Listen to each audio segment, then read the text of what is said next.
মনে হয় তোমার আমার এখান থেকে চলে যাওয়া উচিত?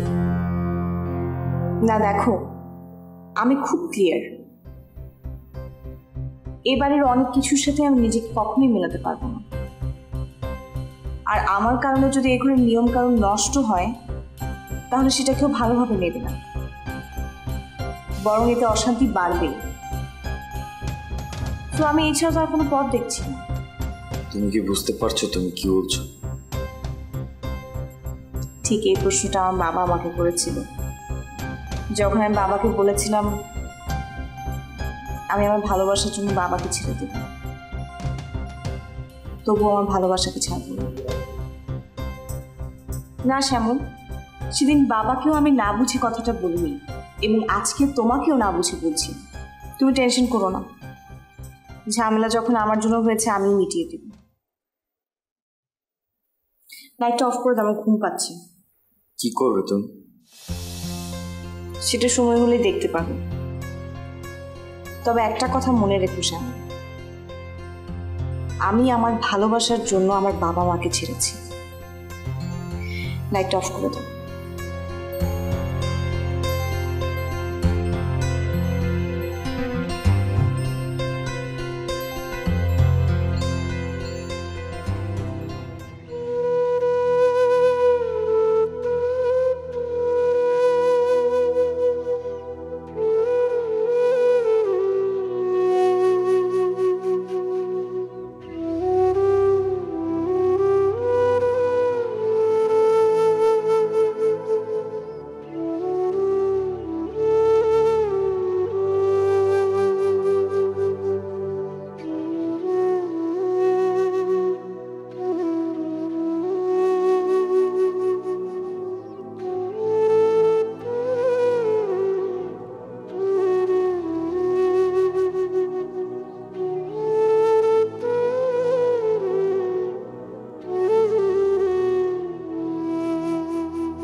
বসো এখানে।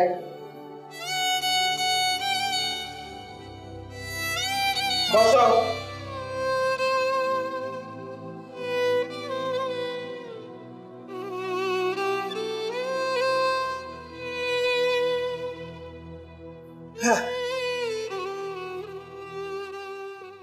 তুমি যত রাত খুশি ব্যবসা বাণিজ্য করো, যত রাত খুশি তুমি বাড়ি ফিরো, আমার কোনো অসুবিধা নাই।